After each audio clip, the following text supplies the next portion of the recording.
कक्षा 10वीं के सभी विद्यार्थियों, लो जी आ गया आपका विज्ञान का वार्षिक परीक्षा के लिए बहुत ही महत्वपूर्ण प्रश्न पत्र। जैसा मैंने वादा किया था आपसे कि सेट ए तक अपन श्रृंखला चलाएंगे, तो ये सेट बी है। ए नहीं देखा है तो डिस्क्रिप्शन में लिंक है, प्ले लिस्ट को चेकआउट कर लीजिएगा। बाद में वीडियो देख रहे हो तो हो सकता है ए तक ढल गया हो, है ना। एक बार प्ले लिस्ट को चेकआउट करना है। विभवांतर का जो मात्रक है वो है वोल्ट मीटर। पादप में जाइलम उत्तरदायी है जल के वहन के लिए। दो तंत्रिकाओं के मध्य खाली स्थान को हम कहते हैं सिनेप्स। नर युग्मक और मादा युग्मक में संलयन की क्रिया कहलाती है निषेचन। विद्युत धारा का जो एसआई मात्रक है वो है एम्पियर। पारित तंत्र में ऊर्जा का प्रवाह होता है एकदेशिक। जब एक जल एक क्या है, उदासीन ऑक्साइड है। धातुएं प्रायः ऊष्मा और विद्युत की सुचालक होती है। पौधों में केवल रासायनिक समन्वय होता है। मादा और गर्भस्थ शिशुओं के बीच जैविक संबंध स्थापित करने वाला ऊतक प्लेसेंटा कहलाता है। मेंडल ने वंशानुगति के नियमों का प्रतिपादन किया। ठीक है भैया, यहां से देखिए ये क्वेश्चन नंबर आपका 2 है। और बढ़िया से आप तो कंप्लीट करिए, बढ़िया से मेहनत करिए। आपको अच्छे अंक प्राप्त कराने के लिए मैं आपके साथ हमेशा तैयार हूँ। चलिए तो आगे बढ़ते हैं। विद्युत की सुचालक आधातु का नाम बताना है। देखिए आधातु पूछा है, धातु नहीं पूछा है ना। तो ऐसी विद्युत की सुचालक आधातु है आपकी ग्रेफाइट। क्या है? ग्रेफाइट। दूसरा है आपका रक्त का थक्का बनना। रक्त का थक्का बनना ये किसके लिए कौन उत्तरदायी होता है? प्लेटलेट्स इसका उत्तरदायी होता है। स्वपरागन हमारा द्विलिंगी पुष्पों में ही होता है, एक लिंगी पुष्पों में पर परागन होता है। लिंग गुणसूत्र, लिंग गुणसूत्र जो है लिंग निर्धारण के लिए उत्तरदायी होते हैं। उत्तल दर्पण, उत्तल दर्पण पश्य दृश्य दर्पण के रूप में जिसको विरीता मिलते हैं। जरा दूरदर्शिता द्विफोक्सी लेंस। हो गया इतना। चलिए तो आगे बढ़ते हैं और अगला देखिए यहां से। ठीक है भैया, आप तो बढ़िया से कंप्लीट करना, अच्छे से तैयारी करना है ना भैया। चलिए आगे बढ़ते हैं और अब है आपका एक वाक्य में उत्तर। जब किसी यौगिक से ऑक्सीजन संयुक्त होती है तब वहां अभिक्रिया क्या कहलाती है? ग्रेफाइट। सॉरी, जब कोई यौगिक से ऑक्सीजन संयुक्त होगी तो उसे हम कहेंगे अपचयन।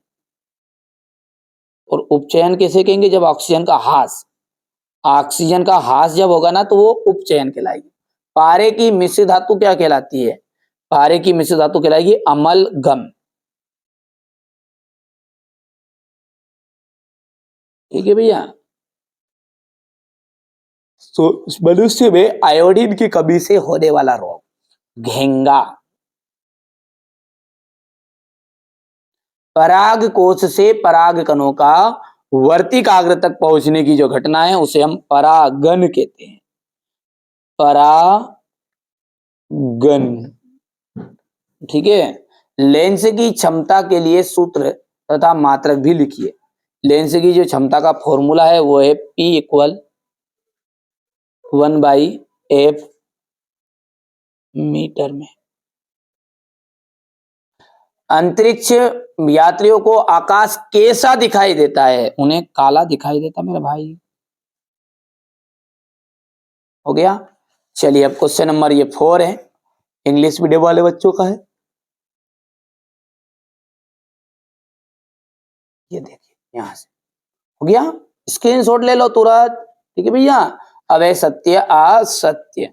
मनुष्य में दोहरा परिसंचरण होता है क्या? बिल्कुल सत्य बात है।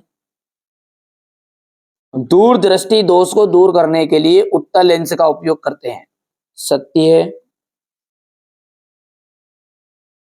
अमोनिया क्लोराइड को जल में घोलने पर विलयन ठंडा हो जाता है, ऊष्मा छिपी अभिक्रिया है। ये आपका असत्य रहेगा।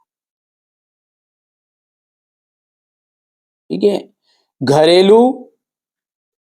घरेलू परिपथ में प्रत्यावर्ती धारा प्रवाहित जो धारा है वो प्रत्यावर्ती धारा होती नहीं, वो होती है दिष्ट धारा, उसे अपन डीसी करंट कहते हैं। तो ये आपका चौथा जो है ये आपका असत्य रहेगा। लिटमस, लिटमस एक प्राकृतिक सूचक अम्ल क्षार है। तो ये आपका लिटमस जो है ना वो क्या है? आपका सत्य बात है। और यहाँ पर उष्मीय अपघटन की अभिक्रिया है, बिल्कुल राइट बात है, ये ऊष्माक्षेपी अभिक्रिया का ही उदाहरण है। हो गया भैया ऊष्मा शोषिका। आया समझ में नहीं आया इतनी चीजें? चलिए अब आगे बढ़ते हैं। ये हमारे इंग्लिश मीडियम वाले बच्चे लेंगे बढ़िया से स्क्रीनशॉट इसका। अब क्वेश्चन नंबर जो आपका 6 है, यहां से आपके 2-2 नंबर के क्वेश्चन शुरू होंगे और ये क्वेश्चन का सॉल्यूशन मैं आपको अगले वीडियो में दूंगा, क्योंकि कल तक बच्चे कोचिंग में है ना। देखिए ये कोचिंग है अपनी, इसका रिजल्ट देख लीजिएगा, गए साल का रिजल्ट है। आप यदि चाहते हो कि ऐसे ही आपको नंबर आए तो जो बता रहा हूं ना उसको आप कंप्लीट करो। ABCDEF 6 पेपर आपको दे रहा हूं। मेरी इच्छा ये है कि अब की बार 90 के पार, ठीक है। तो अब की बार मोदी योदी नहीं, अब की बार 90 के पार करना है अपने को, है ना भैया।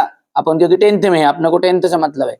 यहां से देखिए, ठीक है, ये देखिए, है ना, ये 80%, 90%। यदि आप 80% चाहते हो तो 4 पेपर करना है, और यदि आप 90 से ऊपर जाते हो, 96, 97, 98, तो आपको 6 पेपर करने पड़ेंगे। बट भले आप अलग से पढ़ो, इंपोर्टेंट पढ़ के समझ लो, मैं कह रहा हूं जो कर लो बस, ठीक है। पर यहां से देखिएगा बढ़िया से इसका सॉल्यूशन आपको मैं कल कोचिंग में जो अच्छे उनको भी कवर करवा रहा हूँ, जो उनको पढ़ बता रहा हूँ वही आपको, ठीक है। तो वो जैसे कवर कर लेंगे मैं आपको उसका PDF आपको प्रोवाइड करा दूंगा, है ना। ध्वनिक सोनोरस किन्हें कहते हैं, उदाहरण दीजिएगा।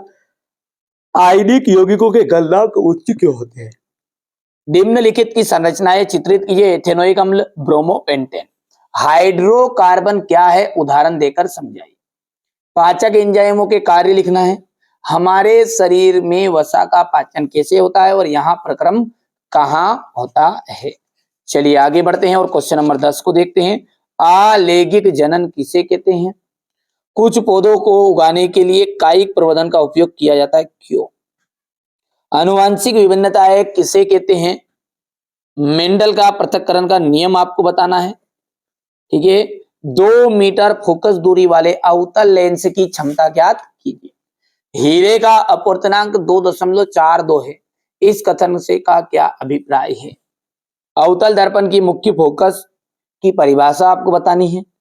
परावर्तन के नियम आपको बताने हैं। चालक के प्रतिरोध को प्रभावित करने वाले 2 कारकों के नाम बताइए, ठीक है। ओम के नियम को समझाइए, हो गया। इसके बाद में है यहां से फ्लेमिंग के वाम हस्त के नियम को लिखना है। फ्यूज तार क्या है, इसका उपयोग क्यों किया जाता है? अपवर्तनांक से आप क्या समझते हैं? गोली दर्पण की वक्रता त्रिज्या को परिभाषित करना है। पारिस्थितिकी क्या है, पारिस्थितिक तंत्र के प्रमुख घटक कौन कौन से हैं?